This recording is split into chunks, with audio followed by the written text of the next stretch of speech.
Good morning, ladies and gentlemen. This is J.R. Moore coming to you live from deep in the mountains of the Missouri Ozarks. On Monday, the second day of April, it is April, right? The second day of April, year of our Lord 2018, and welcome to the John Moore Show.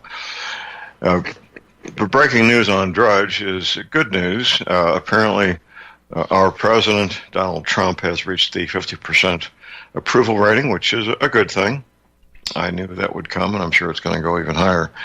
Prepper tip of the day. I want to encourage all of you to develop a second stream of income. I know my demographics. I talk to you folks. I get emails. I meet you in person. I know that, I'm sure the majority of you could use a second stream of income. And here's a simple way to do it.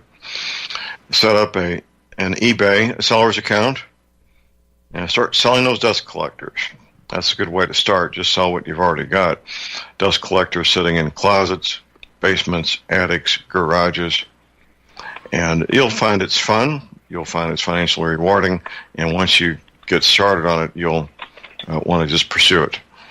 This is Firearms Monday. We visit Mondays with Jimmy Ginsling, the proprietor of Desert Eagle Shooters. That website is deserteagleshooters.com. Good morning, Jimmy. Good morning, my friend. And looks like it's going to be a warm day, bright and sunny and windy out here in New Mexico. And well, we're not going to have that. We're having a late winter here in what should be early spring, with lows in the 20s and highs in the low high 30s to low 40s. Unseasonably cold, but we've had this before in years past, and we'll be fine. Well, Jimmy. Tell us, what would be the firearms tip of the week, sir? Well, the firearms tip of the week is also going to be our subject for the first hour. Had a very good discussion with the young man that he helps us with our gun shows and everything, Robert. And him and I have been discussing this, oh, good heavens, off and on for last several months. Firearms tip of the week. All of us that carry concealed, carry open, carry, period, all have with us the means to harm someone. And the only intent that we have of ever doing that is if it's necessary. However, the percentage of us that carry something all the time with us to save someone or to treat injuries is a very, very small percentage, myself included. So, firearms tip of the week this week, and we're going to discuss it back and forth. We'll be interested in your calls, that some that may do this, is that if you're going to carry a handgun or any other weapon to protect yourself and your family, your friends, whatever, carry at least a minimalist, and we'll discuss minimalist here in a minute, first aid kit for bullet wounds. And I'm not saying just the regular Band-Aids and stuff for a boo-boo kit. I'm talking to, say the individual in the parking garage attacks your wife, you do draw, you do fire, you do put them down. The individual is seriously hurt, floating in and out of consciousness, and of course, your wife is screaming, crying, and everything, checking the kids. You've just had a horrendous trauma shock, I guarantee you. And you start getting your wits together, and you realize the individual is, let's say you hit him in the upper arm of his gun hand, and there's a pool of blood just growing. What do you do next? Well, of course, dial 911. And explain where you are, what happened, and you also need an ambulance. Then hopefully you're going to hang up after that and call your insurance, your second call defense. But more importantly, you need to have something there to at least either on body or to improvise to help save this person's life. You know, and I guarantee you, none of us want to intentionally kill someone. And there have been cases that the armed citizen has been brought up in court that if he would have provided first aid, the person would have lived, and of course he didn't, so he was a barbarian looking to kill someone. And you know how the liberal media and lawyers will paint everything. And so what we're going to do, ladies and gentlemen, is get your pens and paper out now, and we're going to cover a few minimalist items and also how to improvise. And we're just going to go from there today, John. Okay. Well, I have a caveat for you, and this may be a generational thing, Jimmy. But I have a caveat that you're old enough to that the advice you're giving would have been ubiquitous and widely accepted by police and other individuals. But here's the caveat, Jimmy, and I don't believe you've thought about this. Now, first of all, you're advocating emergency first aid treatment to a criminal who has just attempted to harm you or somebody you care about. Now, by definition, the criminal is part of the criminal subculture. Now, here's the caveat. Contact with any body fluid in 2018 can kill you. I say again, contact with any body fluid in 2018 can kill you. Now, I'm more than willing to render aid to people that need aid on one hand.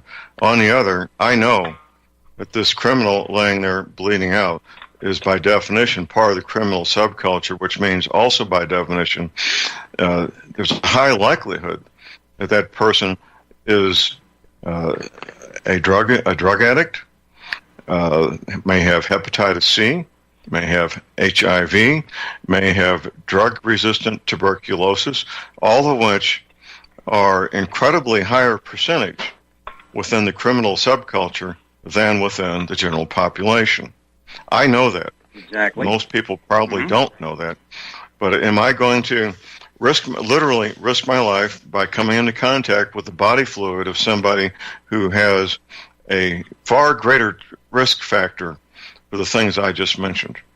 I'm probably not going to do that, Jimmy. Probably not. Go ahead, sir. Okay, let's see. Now, you have laid the perfect groundwork that I don't have to say no. You and I work so good as a team, even when we don't do anything. That was number one on the list of rendering aid. And that was personal protection in it.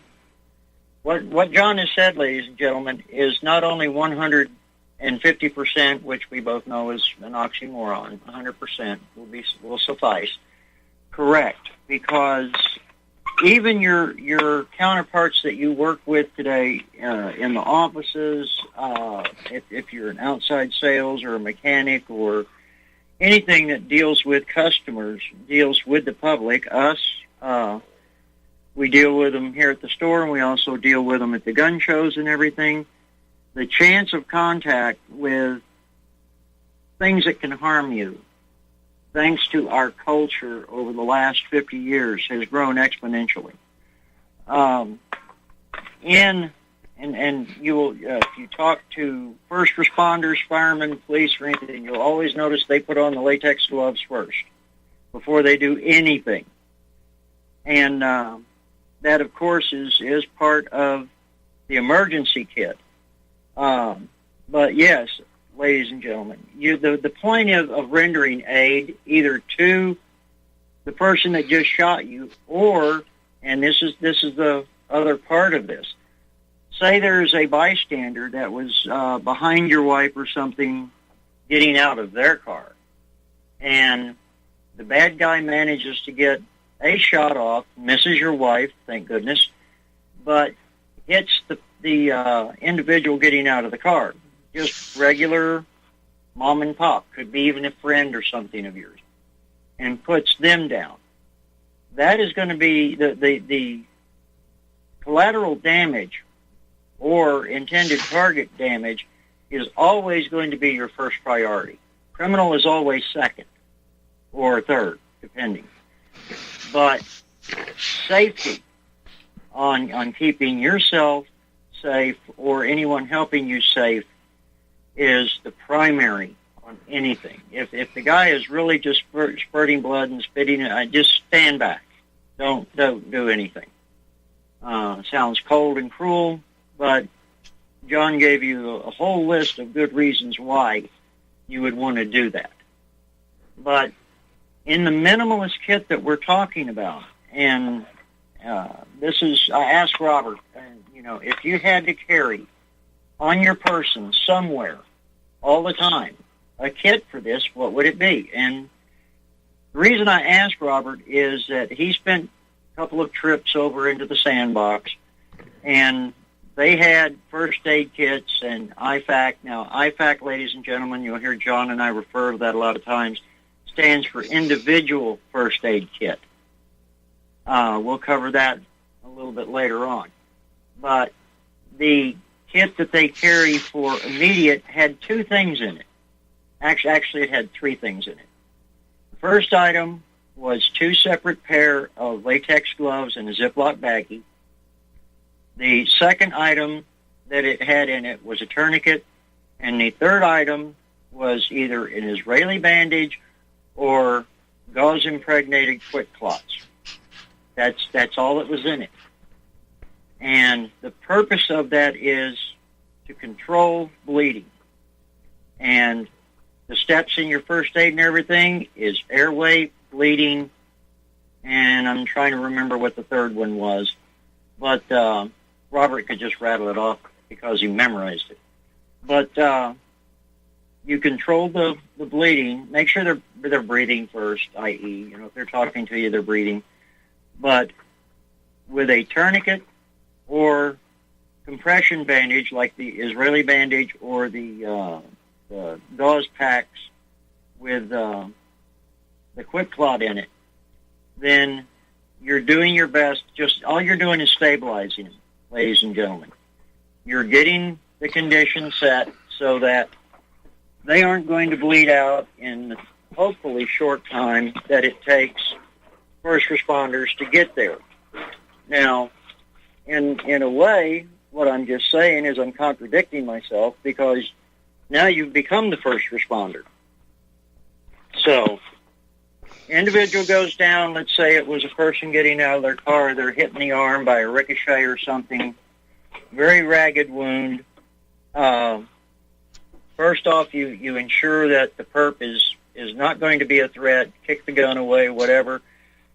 Go to the individual that got hit, survey it real quick. Just make sure that they've only got the one and not more bullet holes in them. It's amazing, ladies and gentlemen, how many people can be shot, and because of adrenaline and shock, they continue on doing things and helping and running around and talking, not knowing that they've got an inch hole in their belly or their thorax or something, and they're bleeding profusely. So, individual, let's say they are hit in the arm, you get them to sit down, get them calm, apply direct pressure first, i.e. that's with the quick clot bandages or the Israeli bandage, and then if it's not being controlled with that, you can look at the tourniquet. Any wounds that are lower extremities, i.e. legs, especially in the thigh region, that are bleeding heavily, immediately go to the tourniquet and follow up with direct pressure. Because there are so many large arteries and veins in your legs, ladies and gentlemen, that you can lose a horrendous amount of blood in a very short period of time. Anything to add on this so far, John? No, you're doing a pretty thorough job there, Jimmy. Going back to something you said earlier, I believe most of the 50 states have what's called Good Samaritan laws, which allow you to act to save life and our property. and do things that otherwise might be considered a criminal act if you are saving life and property. On one hand, on the other, there's no compulsion for you to take these actions. You have permission from the state to do these things, but there's no compulsion to do these things. And obviously, clearly, there could be lawsuits where if a person failed to take action it could have, they could be sued in a civil matter. But that's something that you may have to live with in order to protect your own life. Exactly. And see, ladies and gentlemen, that is where, in my personal opinion, our society has gotten so convoluted. 30 years ago, let's add a little bit to it. Let's say 40 years ago. Car accident on the highway.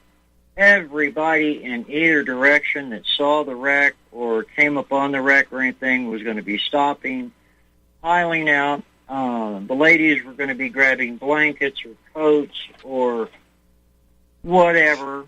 The men were going to be running up and seeing, if anybody is trapped in the car and what kind of injuries there are. And these people are going to become very, very proactive. They're going to get the crash victims out of the car, set them off to the side. Ladies typically will, start rendering first aid. If there's a fire or anything like that, the guys would start putting out the fire or whatever that needed to be done. And someone would hop in their car and run and find the nearest phone and call the police and let them know there was a wreck somewhere. And everyone would stay around until the police got there, the ambulance got there, and whatever. And when it was all said and done, a few days later in the newspaper, in the letter to the editor, you would see, so-and-so would like to thank... we'll wait for the Here's break. our break. We have a break. Stay tuned. Call number is 800-313-9443.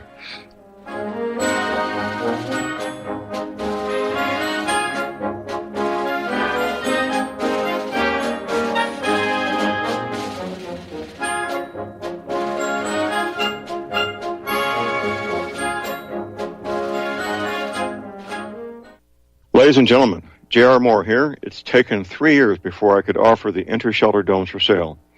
During those 3 years, several different governments and militaries were taking all their production. The inter-shelter dome homes may be just what you've been looking for to provide affordable, energy-efficient, permanent, and attractive housing. These dome homes are prefabricated units that can be assembled in a few hours by 2 men with a ladder and simple hand tools. Check out the photos of these dome homes built in the Arctic, on tropical beaches, in suburban areas, and in forests. All the details, many photographs, and the pricing of the dome homes are listed on the left-hand side of my homepage at thelibertyman.com. I think you'll find these homes are not only attractive, but they're energy efficient, and a bonus. You can disassemble them and reassemble them as many times as you feel you need to. Pretty great, huh? Something that's very, very unique. Check them out at my website at thelibertyman.com.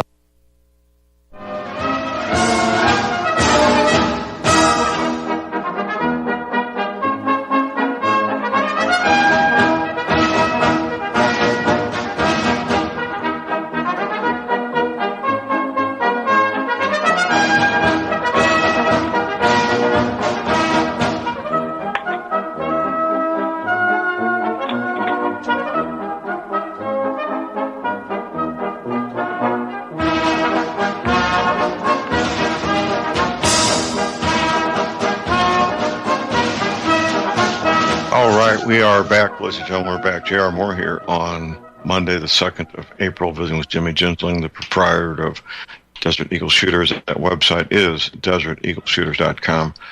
Let's continue where we left off there, Jimmy. All right. What we were discussing just before the break there and everything was, in the old days, we went to 40 years ago, the car wreck, everybody helping, everything's all said and done, and a couple of days after that you might see in the paper a letter to the editor or comment section or something like that, and it would be something like this. Thank you to everyone that stopped on Highway 2 south of Mermod and helped out with the accident and everything. Mr. and Mrs. So-and-so would like to really show their appreciation and thank everyone for what they've done, and we're all doing better. And that would be the way it would happen back then. Nowadays, front page, you would see someone filing a civil action and everything against the people that stopped and helped because they broke the window on the car to get their kid out because the door locks were jammed, and their kid was cut on a piece of glass getting them out of the car so they wouldn't burn to death, and garbage like that. We've all seen it. It appears in the newspapers and on the news every day somewhere in the United States. And appreciation for life and appreciation for common sense has basically been, relegated to history. Everybody thinks that they're owed something. So if you helped during this accident, but let's say the individual still caught a cold or got a boo-boo or something like that, but is alive, you're still blamed. So that is one thing that John brought up a while ago, is that a lot of states do have the Good Samaritan law, but that doesn't prevent people from being stupid and greedy. It comes down to your own conscience of once something like this has happened, rendering aid. And most of us that were raised with common sense or imparted to our children and their friends still will jump in and help. So it comes down to a balancing act, ladies and gentlemen, to help, and then again, how far to go in that help. And the only advice that I can say is do not ever do anything that you're not comfortable with already doing. By that, I mean direct pressure and applying a tourniquet is one thing. Stabilizing a broken arm or something like that with a splint or something, if you're not experienced with it, don't do it. That's where you draw the line on such things. But coming back to the individual first aid kit, if you've got those two simple items, the tourniquet and some way to control bleeding, then you've got 80% of all gunshot or firearms-related injuries covered right there. Because typically the injuries that you're going to run through with a gunshot, be it at the range or out in public with a bad guy doing something stupid, is either going to be a graze or a puncture wound. And in both cases, number one, stop the bleeding, and number two, stabilize the person until first responders get there. The official first responders, because you've just become first responder. So in doing this, ladies and gentlemen, all I'm asking is back up and look at minimalists. Now, at the store and everything, and believe me, like I've told everyone before, John, I don't care if our listeners ever buy anything from me. If they can find it at a great deal, or if they've got a local supplier or something like that can handle their needs, please do that. If you cannot find something, or if you need a manufacturer or a type or something like that, feel free to call us or text us or email us, and we'll help you find what you need, and maybe and hopefully find a local source to you so that you can shop at home and support your local gun shops and outdoor places and everything. But the fact of the matter is there are all sorts of tourniquets available now. The easiest one to use, simply because of its construction, and easy to carry because when it's bundled up, it's roughly 3/4 of an inch in diameter and about 2 inches long, is called a cat tourniquet. C-A-T. Just like the little furball that's crawling in my lap. Hold that thought. Hold that thought. We have a break. We'll be right back. Stay tuned, everybody.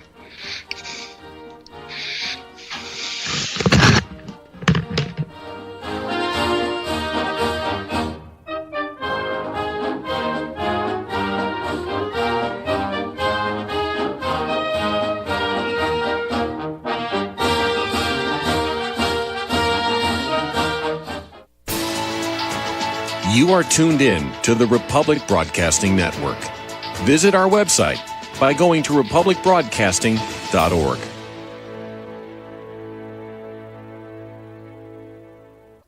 Ladies and gentlemen, J.R. Moore here. We're continuing our Energy Cleaner promotion, which began August of 2016. In this promotion, you get to buy an energy cleaner, $70 off retail, and a mattress pad, 10% off retail. $200 of the purchase price of the energy cleaner goes to Republic Broadcasting. This is a great way to help get energy cleaners out to people who need them and have some financial issues to deal with. And, of course, a great way to support Republic Broadcasting. Here's what you do. Send in a postcard. My address is John Moore, P.O. Box 201, Davidsville, Missouri. We pick a postcard every 2 weeks. If your postcard is drawn, you get the chance to buy the energy cleaner, $70 off retail, and 10% off the mattress pads. Put your name and your address, your telephone number, and your email address on the postcard, and we wish you the best of luck. Thank you.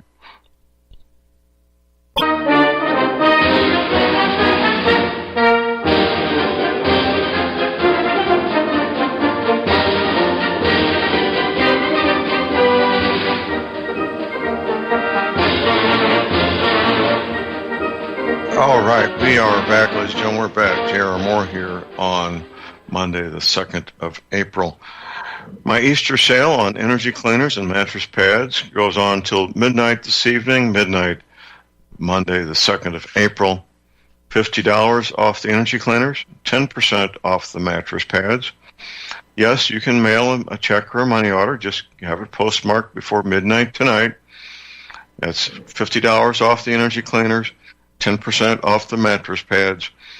When you place your order using my website or my toll-free order line, you'll be paying full price.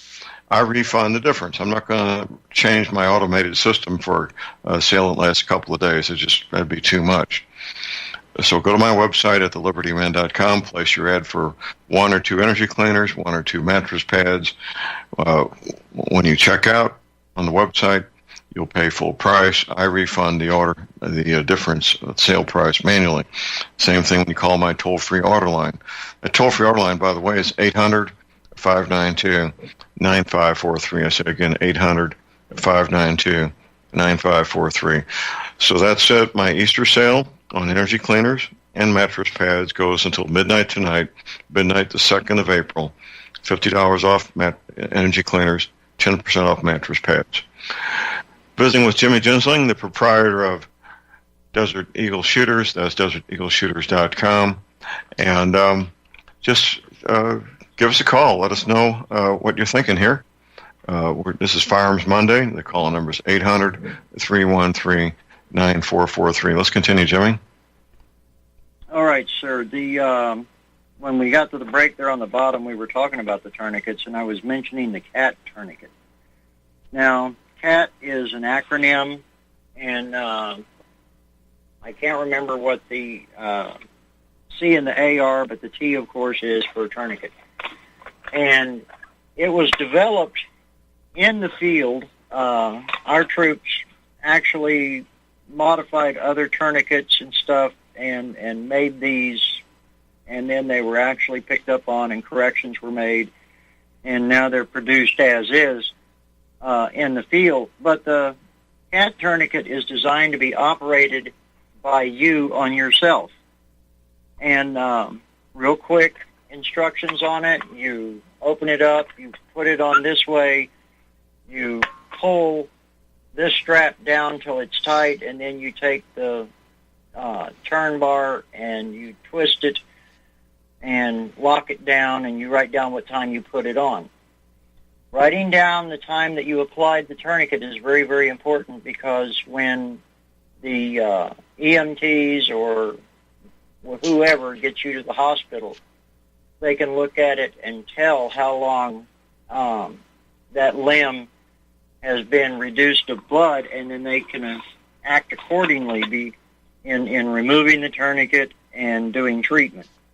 It's very, very important to the ones on that end when they get there.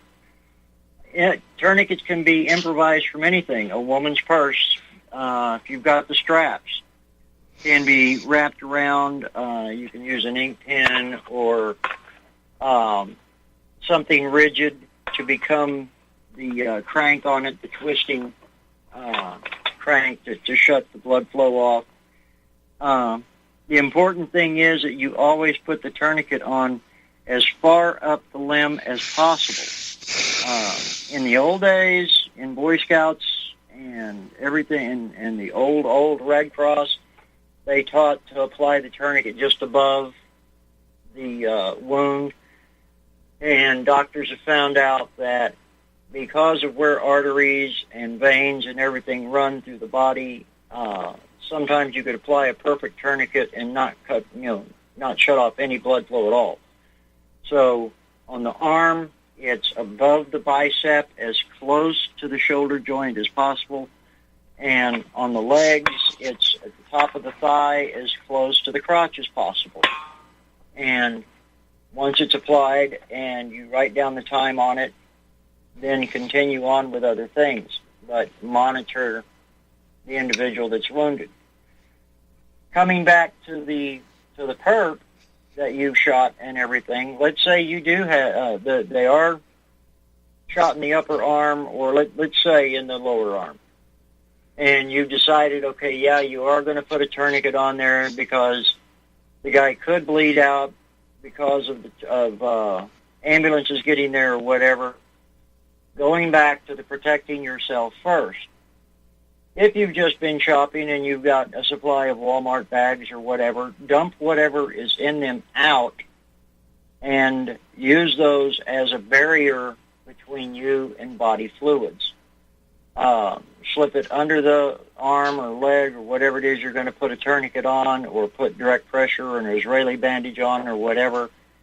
And of course, your latex gloves that you've got in your little kit. If not, then you can use the plastic bags over your hands to be a barrier between you and their bodily fluids. But as John mentioned at the very beginning, protection against their bodily fluids is the utmost importance to you. It is nothing about making the perp feel good. You really don't care about that. You just want him to be alive, or trying to be alive, when the police get there. This also has an added benefit, however conceited it may sound. If the guy does survive and his family, or let's say he dies, and his family takes civil action against you, my little boy would never harm anyone. He didn't, blah, blah, blah. And you killed him just because he was green and had purple hair, and et cetera, so on and so forth. If they can show on your side that you rendered first aid, that you did do things to keep them alive until the emergency team got there, you just basically blow their case out of the water.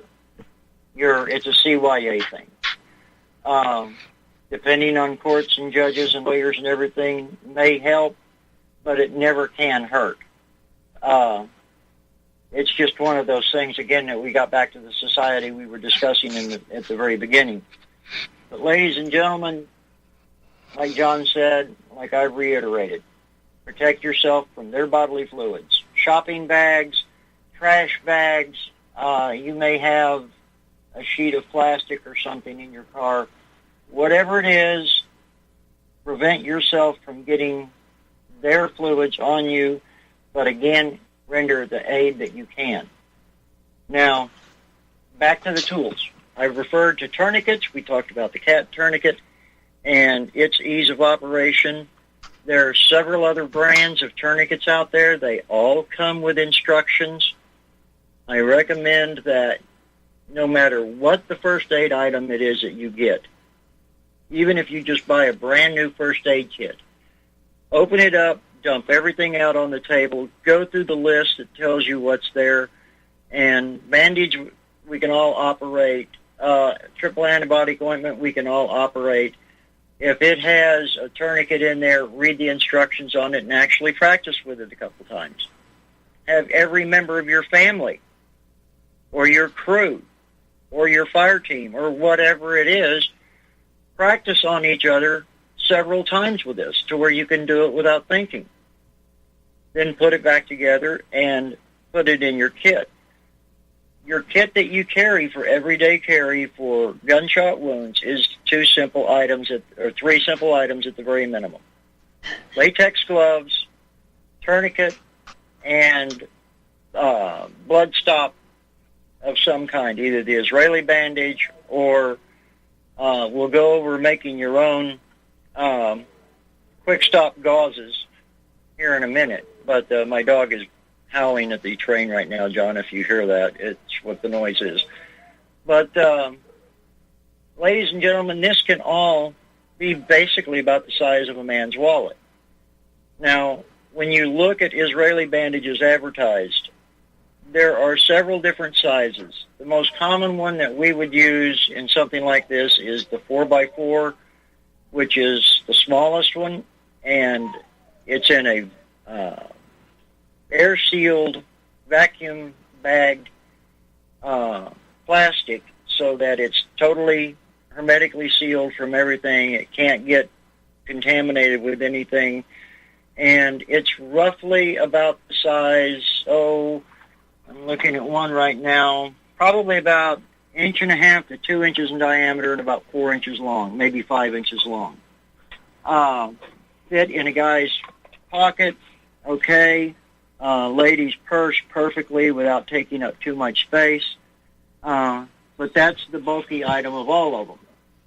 Now, you can buy the sealed kits that have the quick clot gauze pads in them.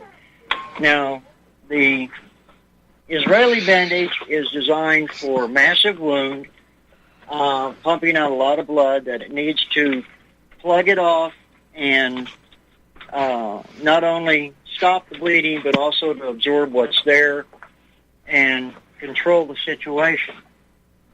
The other alternative is the gauze packets that are simply gauze, and they say impregnated, I say sprinkled. Tomato. But the gauze has got a coating of quick clot on it. Ladies and gentlemen, those little packets, 4x4, 6x6, are expensive.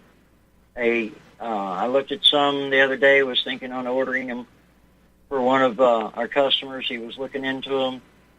A package that contains 3 individual 4x4 quick clot kits ran $28, John.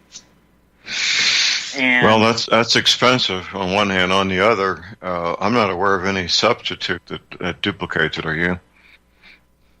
Yes, I am. Okay, go ahead. And this is where your farm and ranch supply is always your best friend. Excuse me, I had to get a drink there. If you go down to your, for us, it's our local feed stores out here in the West. Our animal feed stores are basically like a Walmart or a Walgreens, you might say, for animals. You go in there and you can get your rabbit, chicken, horse feed, your hay, whatever it is that you need. And off to one side of every one of them, you've got an area that has a little refrigerator in it, and you can buy your bottles of your penicillin, your ampicillin, your amoxicillin, any other types of antibiotics and everything in the old, large, brown stoppered bottles that we're all familiar of when we were kids. And Those are quote-unquote veterinary grade, which if you go and talk to your veterinarian, ladies and gentlemen, now what I'm about to say is for educational purposes. I am not a doctor and I don't play one on TV.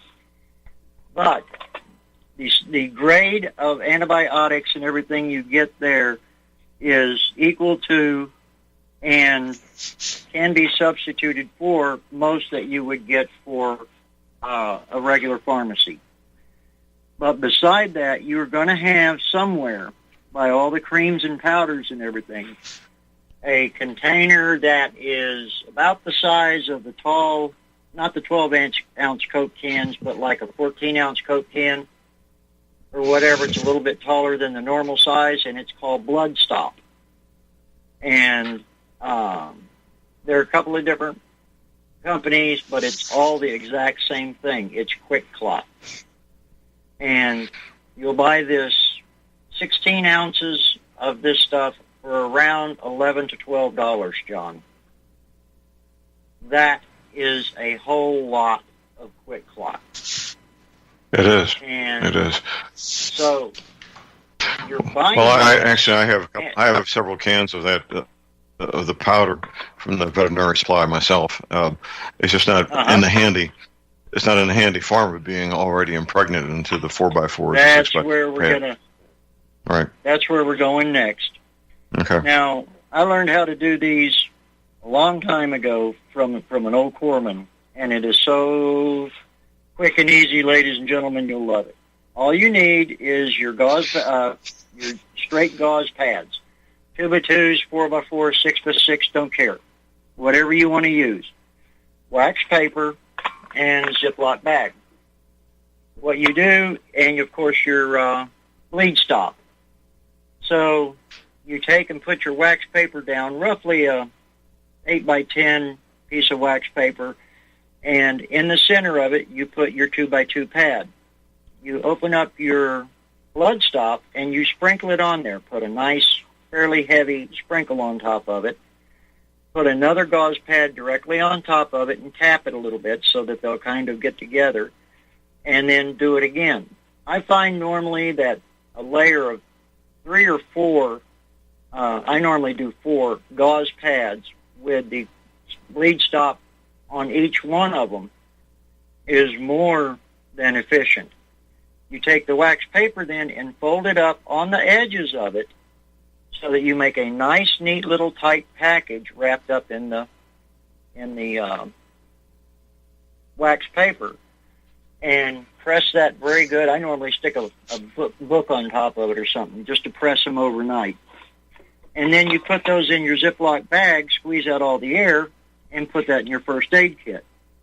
When it comes time to use it, if you're using the commercial brand, you rip the top of the little foil pouch off, you pull out the pad, and you plop it on the wound.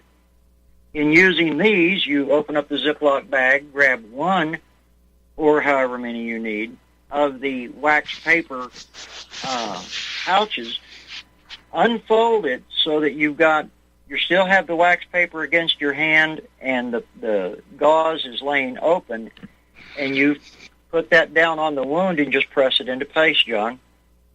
And by leaving the wax paper on there, it prevents you from picking up their bodily fluids, and it also allows you to put a nice even pressure on it that you can hold it there in place till it stabilizes, and then put a wrapping or a bandage around it or whatever, and you're good to go.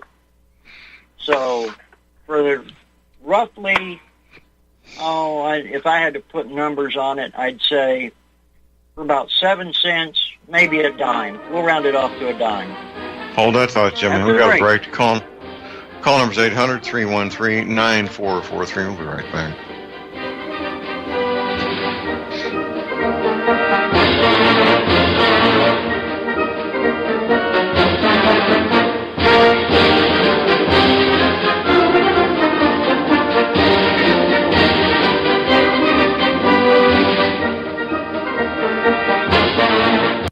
This is too good to be true, except this time it is real. 100%. No joke.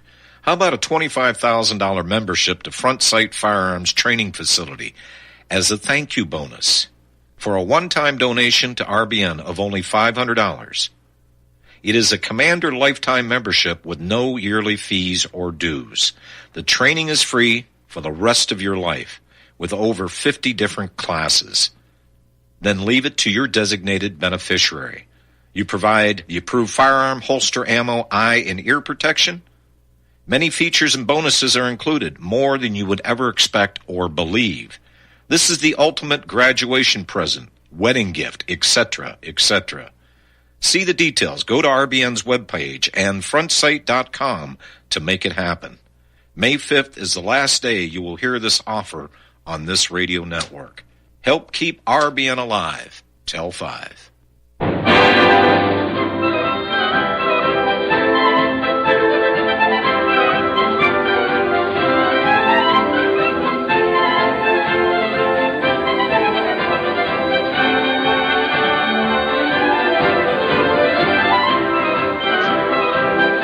All right, we're back, ladies and gentlemen. We're back. J.R. Moore here on Monday, the 2nd of April. Let's continue, Jimmy. All right. Basically, ladies and gentlemen, what we've gone across here, for just a few cents, you can make your own quick clot pads. And I've seen a couple of guys that have got quite ingenious and creative in making theirs. One individual, there are some. It's a foam. It's a medical foam that they use, and he actually said he got it at Walmart, up in the same sections where they had the gauze pads, the 2s, 4s, and everything up there. But it's a very thin foam, and it's designed to go between your gauze pads and everything for absorbing more blood or whatever that you're stopping. That's typically what we use a quick clot for, is for bleeding. But on his, he took those and filled the ends. He folded them so they made a little pouch-like thing, and just loaded that thing down with that bleed stop, and then folded it up with a couple of more pads, and then put that one, folded the wax paper up, and then put those into his bag and labeled them separately as HD, heavy duty bleed stop. And I do recommend, when you're going to label these things and all, to label them like bleed stop or something. Don't label them as quick clot. Some people get a little ticky on things like that. But again, they've lost their common sense. And yes, my dog Theodore just came in, John. He says good morning. Good morning. He's got to check on Daddy. But ladies and gentlemen, we don't always have to spend the high dollars, and that's money that can be used in different places. In fact, if you're outfitting 4 or 5 separate kits, and you use the bleed stop method rather than the commercial method on that, you've saved enough money right there to maybe put a second tourniquet in each one of your kits. There's an improvise. Next time that you go into the doctor's office and they go to draw blood and everything, look at what they use in their tools, the type of the elastic tape that they always use now. You can find that at your feed store. They've got all manner of the same tapes and padding and everything that you find in your doctor's office or your medical lab. You can find the same stuff at your local feed store, veterinary supply, whatever, and it normally costs considerably less than what you would want. I got a text a while ago during the commercial break. One of our listeners texted me and says that if you do a search on Amazon for bleed stop, you'll come up to the exact same stuff there. And it's top of the hour. Top of the hour break. Stay tuned. We'll be right back, everyone.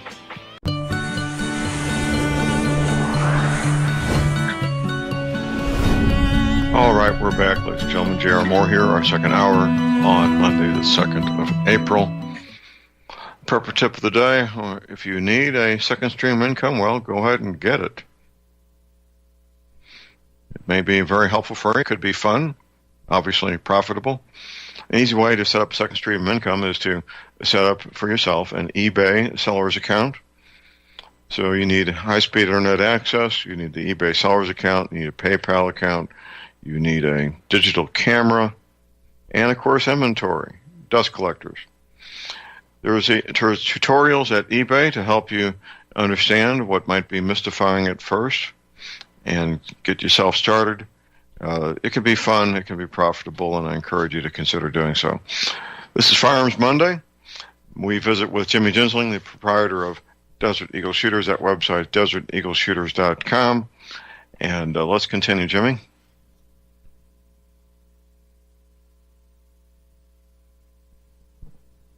Jimmy, take your phone off mute there, please.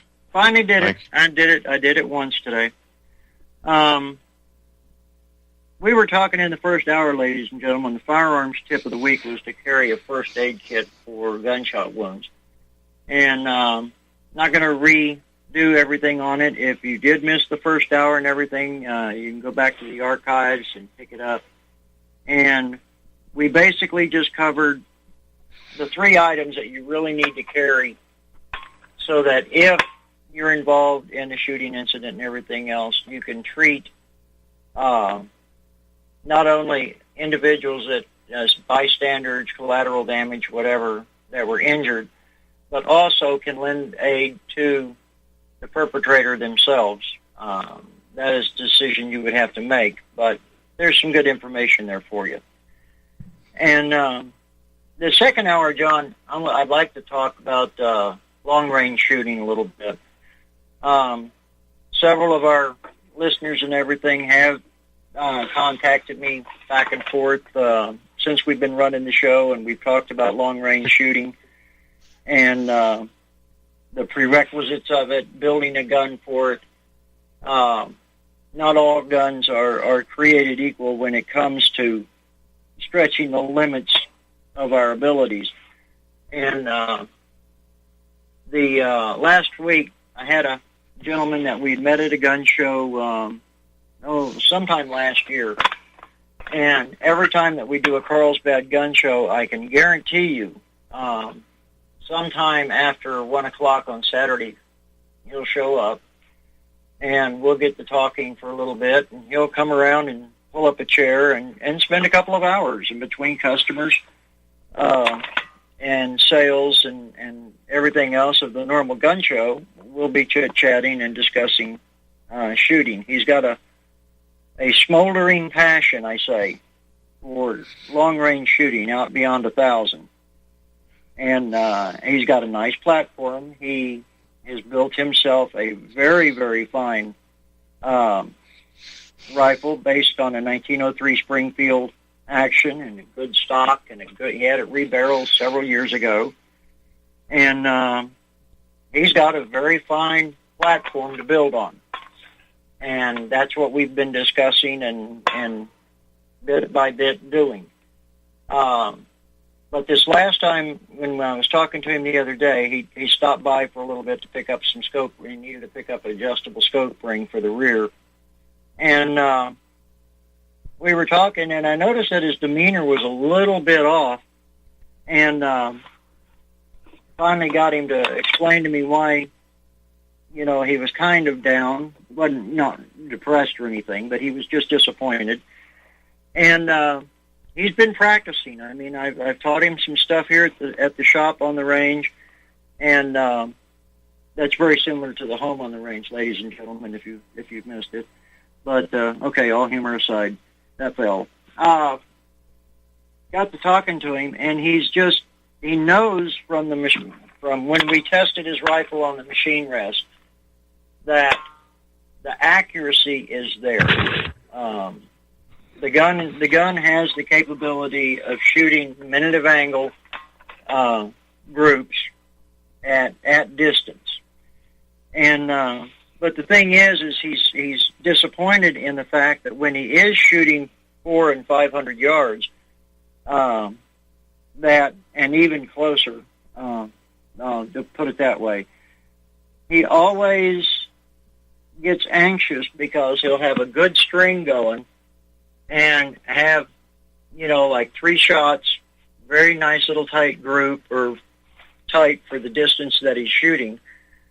And he'll start getting nervous waiting for the round that's going to fly and open up the whole thing.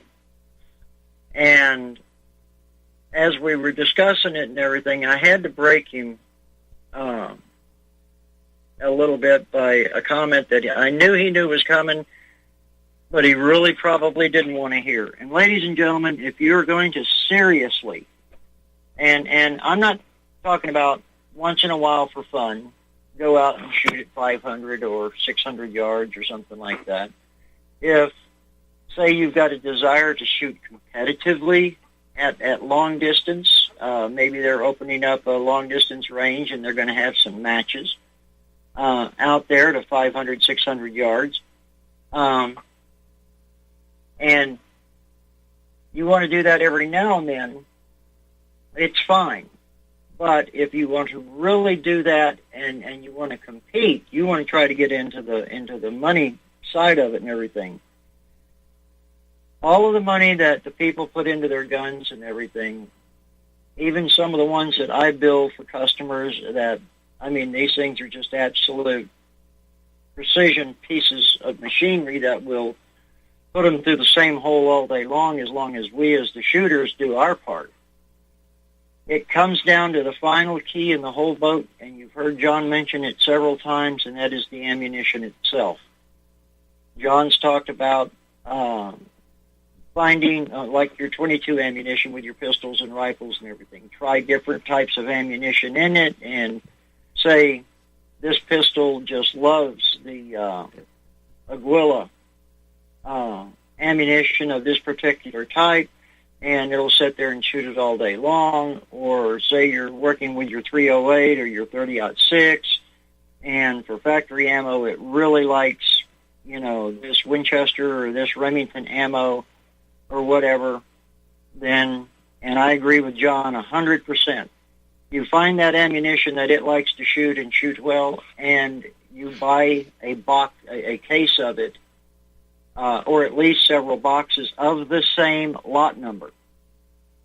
And you put that aside and you label it strictly for that particular handgun or rifle.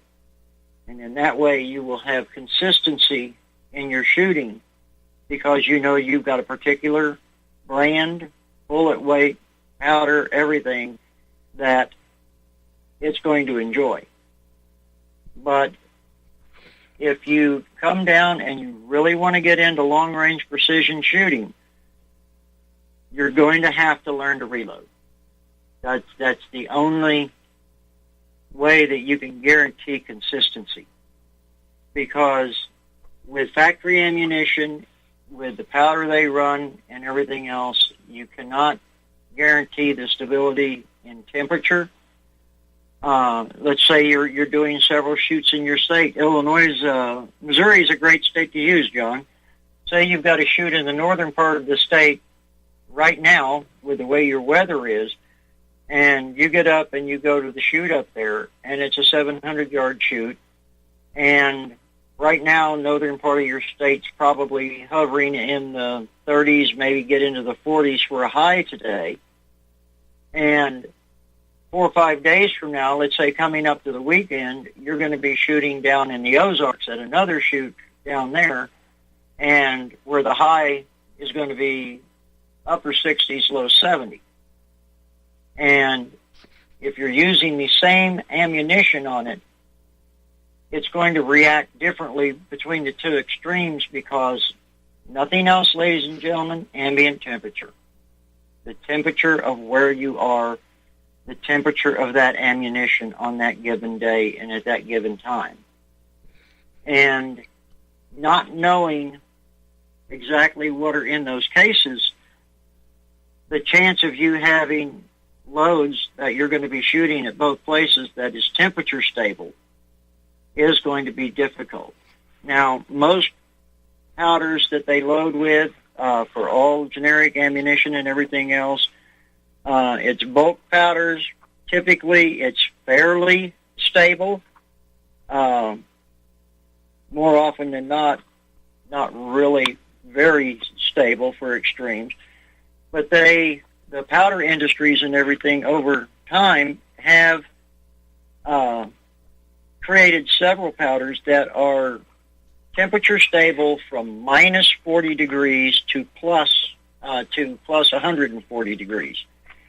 And that's a pretty good accomplishment, is to have ammunition powder and everything that has such a wide range of stability in that. So for those of you that are interested in getting into long-range precision shooting, we're going to give my email address out and the phone number a couple of times. And I'm going to try to set up a different email group or something with our listeners, John, to start working with them through this, because unless you reload, ladies and gentlemen, you're going to be disappointed when it gets to certain aspects of long-range shooting. Now, in the last couple of minutes, ladies and gentlemen, you've heard me use two phrases interchangeably together, and I think I really need to do a real quick Webster's Dictionary here. Long-range shooting is a standard that people have been doing for years, being a long-range shooter. And then you'll hear me refer to long-range precision shooting. Long-range shooting is being able to hit a 20-inch gong at 500 yards consistently. That means looking at your dope sheet and having everything in front of you for your weather to do the calculations, and your cold bore shot is going to hit the gong, and then the following four, well, you'll hear me refer to a lot of time as cold bore plus 4, are going to hit that 20-inch gong. That is long-range shooting. Long-range precision shooting at 500 yards is doing that exact same thing, but hitting a 5-inch circle on the 20-inch gong at 500 yards and keeping all 5 rounds in that 5-inch circle. And 5 inches at 500 yards is 1 MOA, 1 minute of angle. So you're utilizing the precision quality of your gun to sit there and shoot a very, very small target at that distance. So back and forth, ladies and gentlemen, you'll hear me intersparse that between long-range shooting and long-range precision shooting. Long-range precision shooting is the cherry on top. Long-range shooting is being able to hit that 20-inch target at different distances. So when you look at this and you're starting to experiment with this, you're going to get to a point, ladies and gentlemen, that you can do very, very well with your 30-06 or your 308 out to 600 or 700 yards. And that's where you're going to have to make the decision for yourself. If you're going to compete and want to get into the competition, and there's all these shoots and everything, ladies and gentlemen, they've got dozens of them across the country that, oh, my dog needs to go out, I guess. Excuse me, John. One of the hazards of living in the country.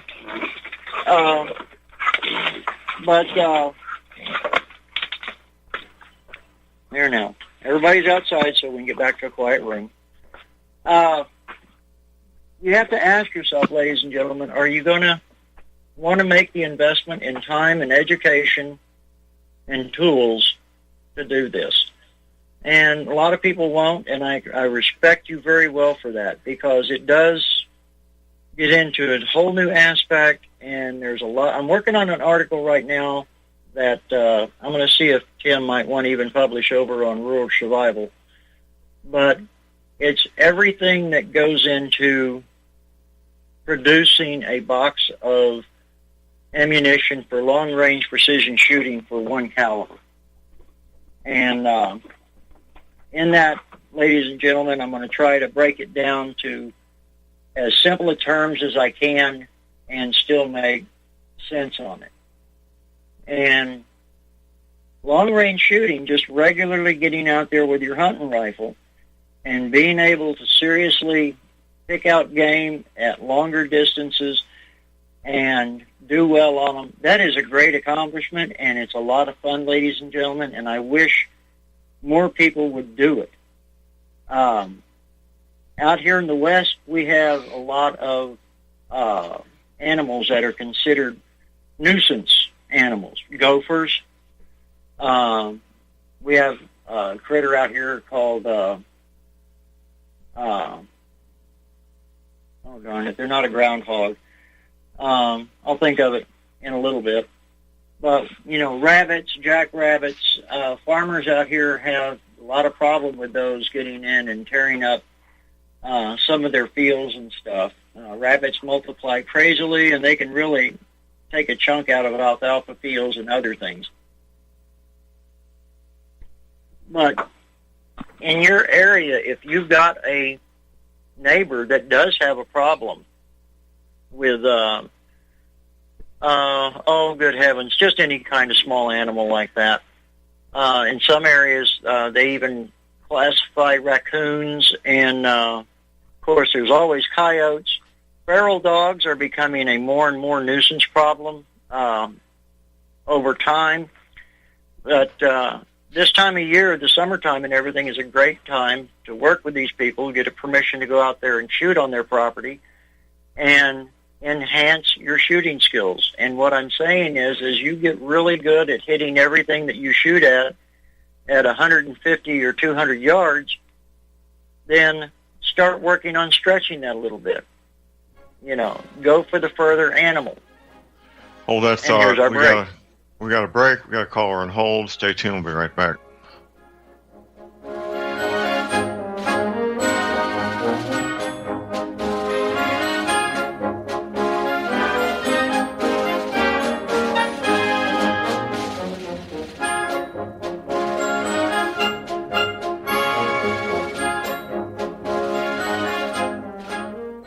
Ladies and gentlemen, J.R. Moore here. It's taken 3 years before I could offer the inter-shelter domes for sale. During those 3 years, several different governments and militaries were taking all their production. The inter-shelter dome homes may be just what you've been looking for to provide affordable, energy-efficient, permanent, and attractive housing. These dome homes are prefabricated units that can be assembled in a few hours by 2 men with a ladder and simple hand tools. Check out the photos of these dome homes built in the Arctic, on tropical beaches, in suburban areas, and in forests. All the details, many photographs, and the pricing of the dome homes are listed on the left-hand side of my homepage at thelibertyman.com. I think you'll find these homes are not only attractive, but they're energy efficient, and a bonus. You can disassemble them and reassemble them as many times as you feel you need to. Pretty great, huh? Something that's very, very unique. Check them out at my website at thelibertyman.com. Thank you.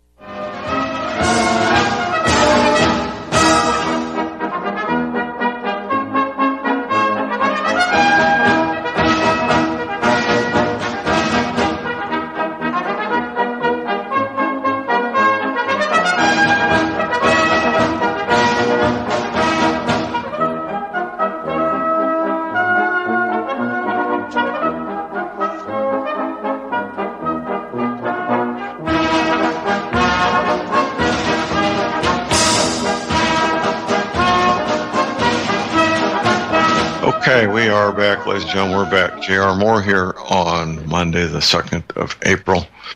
Visiting with Jimmy Gisling, the proprietor of Desert Eagle Shooters. That website's deserteagleshooters.com. Jimmy, we got a caller on hold here. We got Dan in Missouri. Good morning, Dan. I call her because that last discussion I was just having, John, just kind of got convoluted. So help me out, Dan. Well, I'm going to see if you did your homework here.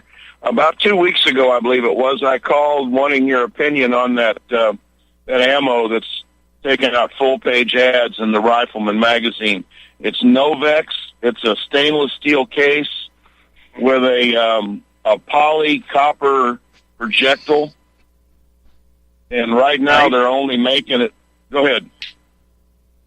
No, continue. Right now they're only producing that in the 9mm pistol caliber, but I think it's only a 65 grain bullet, and it's doing over 1,700 feet a second, and it's got 3 flutes cut in the nose of the bullet, and when it hits ballistic putty, it's just amazing. It ends up having more foot-pounds of energy than the 45 ACP, and you're up on a lot of things, and you said you'd try to look into it. I wondered if you had done that and what your thoughts are. And I did look into it on that day. I've got a call in to, well, actually, I talked to one of the individuals at their technical division in customer service and asked a lot of questions, and the guy, so hopefully it will actually come in the mail today. He said he was going to physically, good old Pony Express, mail me a data sheet and information that explains pretty much the process of the bullet and the way they're engineering this. It's intended to be the best of both worlds between individual protection ammunition, that's not the word I'm looking for, but protection ammunition, and also safety because of frangibility. And the one of the tests that he was explaining to me that they did was they fired it at a target that was on the other side of standard pane of glass, your window glass. And he said that was where they really surprised themselves. They expected that the pane of glass would deflect the bullet so that the target on the other side was either not a direct hit or at least grazing or whatever.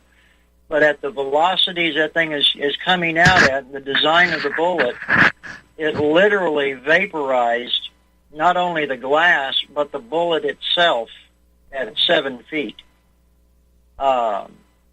He said there was just minor peppering of the target that I think was 4 feet behind the pane of glass, simulating a person sitting in a living room or something, in a chair a few feet away from the window. And he says they're continually testing on it, and I asked him about other calibers, and of course, that was in the works to be determined. But I'm hoping to get, and he wouldn't give me a reason why the stainless steel case is on it. Maybe it's just going to be a signature thing of them or whatever. But the case material, he just really didn't have an answer for. But these things are looking like, and I tried to run down the ad that you were giving me on that because I wanted to look at the prices they were showing on that ammo. But what he's talking about, John, is... Go ahead. I was going to say Midway is carrying it now. I got on Midway the other day, and they've got a full round nose version, and then they've got that fluted nose version for self-defense. And the round nose version is about half as expensive, but it's still not cheap, of course. Right. Yeah. The price on it is going to be a very determining factor. But this stuff, John, you're pushing for lack of a better term, a composite bullet at such high velocity that penetration, impact, transfer of force, everything is just off the scales. And again, having the exact same benefits that if it strikes a solid object, it's going to basically just disintegrate. But that's what I've got on it so far, and hopefully if that packet gets here, I'll be able to study it a little bit more, because I'm really curious about the bullet itself on it more than anything. Hold that thought. Well, thank you, Jim. Hold that thought, gentlemen. We have about an hour break. Thanks for your call, Dan. We appreciate it. About an hour break. Call them 800-313-9443.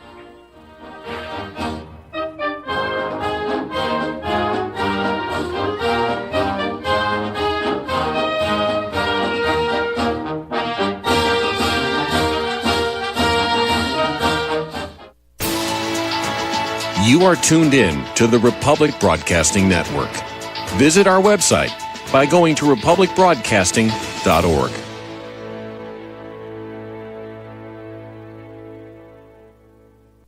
Ladies and gentlemen, J.R. Moore here.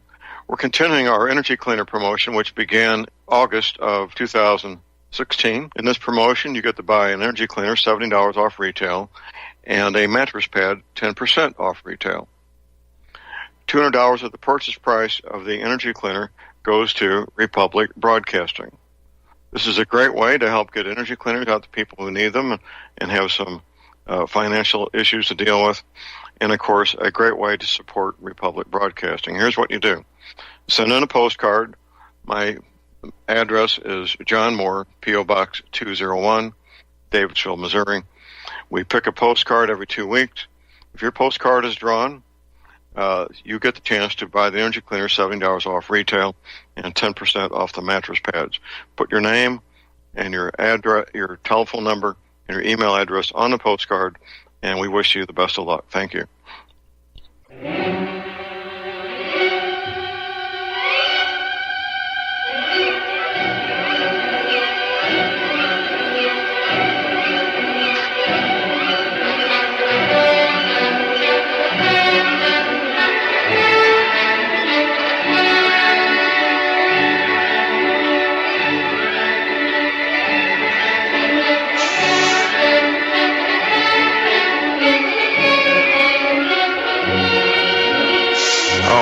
We are back, ladies and gentlemen. We're back. J.R. Moore here on Monday, the 2nd of April. My website is thelibertyman.com. That's thelibertyman.com. Listen up. My Easter sale ends tonight at midnight. $50 off the mattress pad, $50 off the energy cleaners, 10% off the mattress pads. That's until midnight tonight, Monday, April the 2nd. When you place your order, my automated system will charge you full price. I have to manually refund the sale price difference. So, everything you need is right there at my website at thelibertyman.com to take advantage of the Easter sale that goes until midnight tonight. If you're sending a check or a money order, make sure you got it postmarked by midnight tonight to take advantage of it, and just fill out the proper dollar amount. $50 off energy cleaners and 10% off mattress pads. That sale goes until midnight tonight. We're visiting with Jimmy Gensling, the proprietor of Desert Eagle Shooters. That website is deserteagleshooters.com. Let's continue, Jimmy. All right. Let's see. Where were we at on that? Well, we're talking about that 45 ammo there right before the break. Oh, yeah. The ammunition industry, John, right now is just really, they're making leaps and bounds in ammunition, in bullet design. Good example of that is, in the long-range shooting category, the shooters in that area, we always looked for and strived for a bullet with a high ballistic coefficient. Now, a ballistic coefficient, let's just go with that.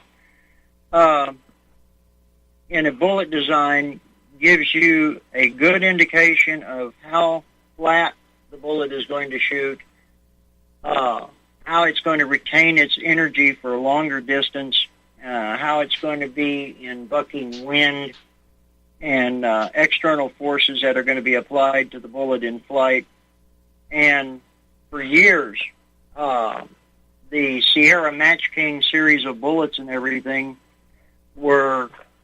they held the high ground on it because they had a ballistic coefficient that was 0.5 or close to it, 0.46 or whatever. that was, .5 seemed to be the holy grail of BC. And Hornady in the last couple of years has now got 30 caliber bullets that are getting up to a BC of .6 and .7. Sierra is still developing some new bullets that are getting up into that range. And what this means, ladies and gentlemen, is for those that I like to refer to them as the quiet ones, the snipers and precision marksmen and everything of our military.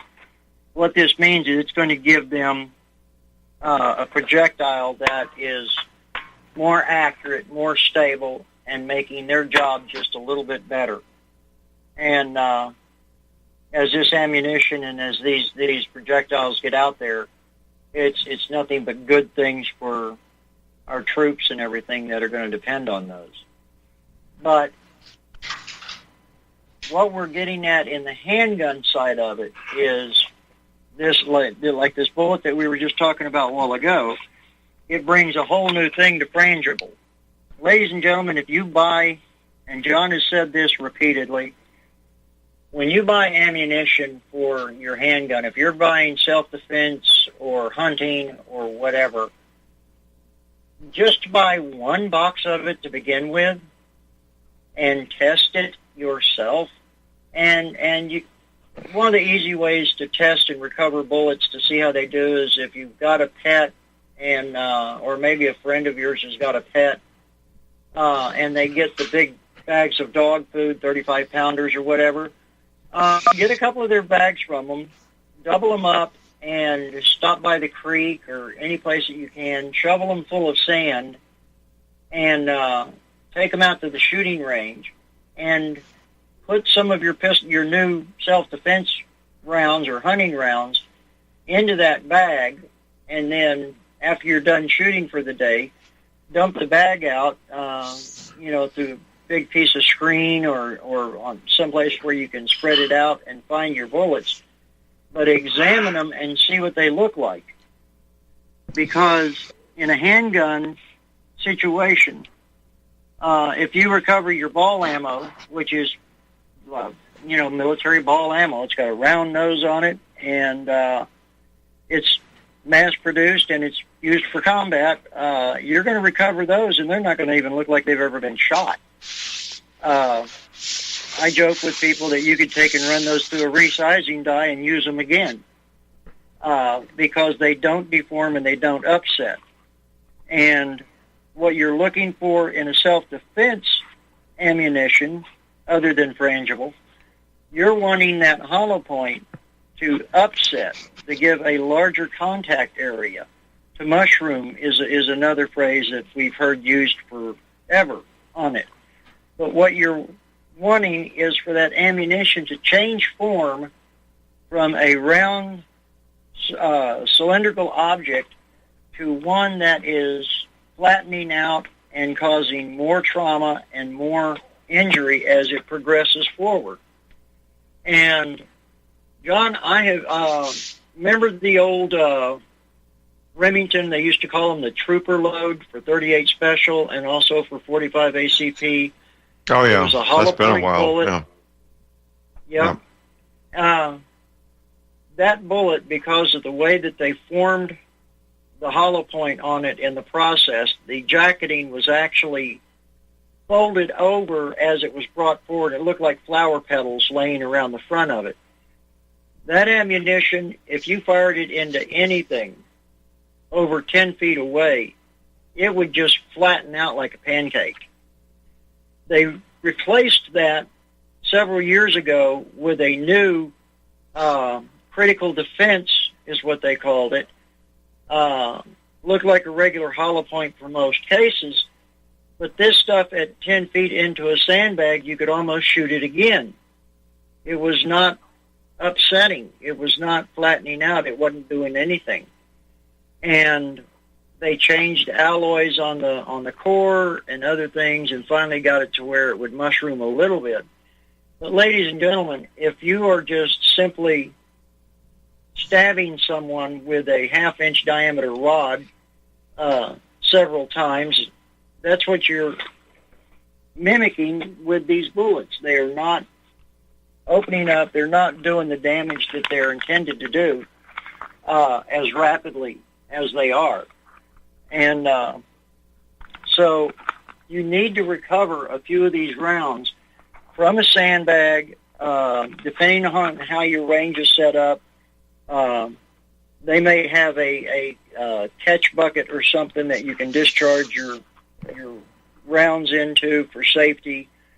But you've got to see how that ammunition is performing in your gun.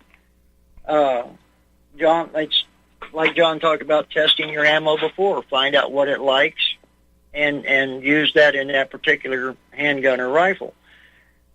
What they're doing now, John, is they're coming up with new one that came out last year, and it looks like it's a carbon fiber type frangible.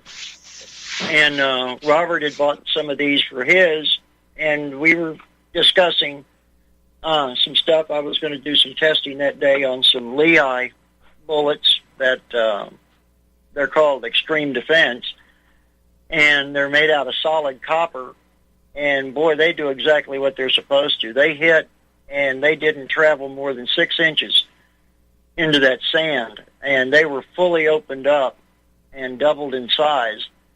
And he tried one of these frangible rounds to see how much it would break apart and everything. So we put a couple of 2x4 in front of the sand so that it would upset the bullet on it and everything, and we would be able to see how the splash pattern was on the box behind it. These things, John, supposedly hitting something solid and coming apart didn't. You could, and these are designed to be used on aircraft by law enforcement, so they won't penetrate the skin of the aircraft. And right. I was not impressed because they went through the aluminum plate on front of the 2x4, through the 2x4, into the sand box, and another 7 inches. And they were still in one piece. So really? we took pictures of it, and I wrote the company. I haven't heard back from them yet. Hopefully we'll hear something back on them. But ladies and gentlemen, you've got to test the ammunition in your own handguns and stuff. Do not use ball ammo if you can help it in your handgun for home protection. You're asking for over-penetration, going through a wall, hitting someone on the other side, numerous things. And so you really don't want to do that. John, what are your thoughts on the ammunition side of it, especially in for home defense and protecting your loved ones? Well, I prefer, I guess you could say I'm old school these days, 240 grain ball, a copper-jacketed ball projectile in my 1911. Simple, effective, and I back it up by saying World War I, World War II, Korea, and Vietnam. No sweat, GI. It's going to knock somebody down. If nothing else, it'll knock them down. Exactly. And the purpose of the pistol, of course, is to fight your way back to your rifle. Yep. Given, if in the immediate situation, you reach for what's handy, which is going to be the pistol. Given even a minute or two, I want to be getting the safe open and getting a rifle out. And that's what I'll be doing. Just the other night, it was 3 or 4 nights ago, I was walking between 2 buildings at our place, and there was about 6 or 7 coyotes.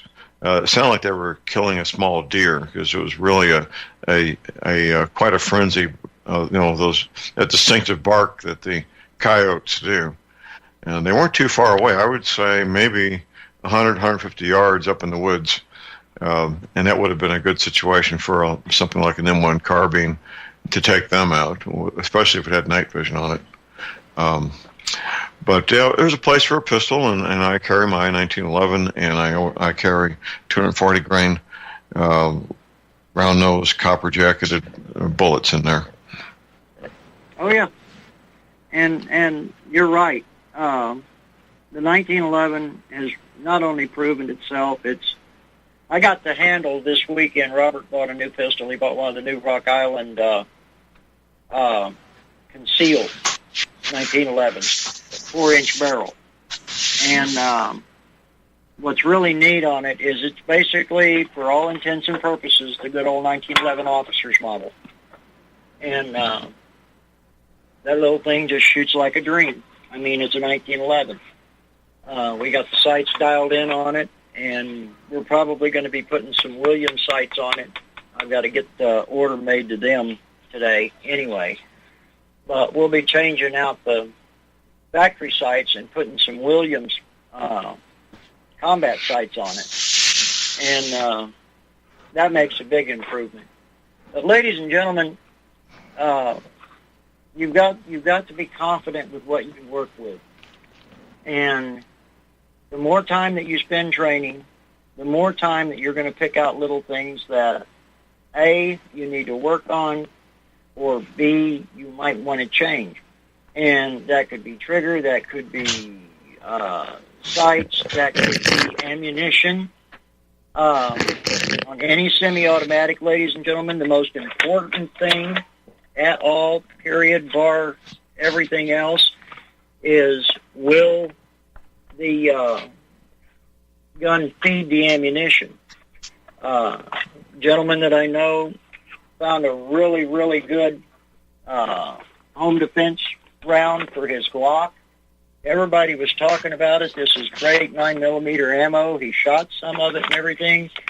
And a buddy of his gun, and was so impressed with it, ordered him the case of it, 1,000 rounds, so he could practice with it and also have it for home defense. Loads up a magazine at the range, drops the first round into it, fires it, and come to find out, because of the shape of the nose of the bullet, unless he works on the ramp of the barrel, the feed ramp and everything else, it will not feed this ammunition. It will stop every time with a round partially into the chamber and the slide stopped. So that's what you have to look forward to, ladies and gentlemen. That's another good reason why a revolver is such a very good choice to train and learn on, especially for ladies, is that you don't have these problems of failure to feed or stovepipes or failure to eject or anything like that. With a revolver, it's the original point and click. And a food for thought. John and I have discussed that many, many times, and we're both in great agreement on that fact that a revolver is the perfect pistol to start your wife, your daughter, girlfriend, whoever on for self-defense. And I don't know. Anything to add on that, John? No, I think we've covered that pretty thoroughly there, Jimmy. I really do. There's not much you can say about wheel guns. You put the ammunition in, you close the loading gate or the cylinder, and you point and work on it.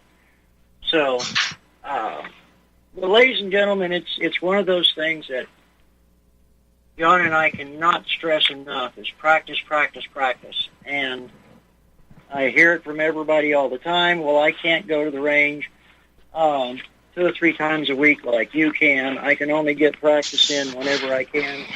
Ladies and gentlemen, with dry fire training, we have a Okay, here's our last break. Stay tuned. We'll be right back.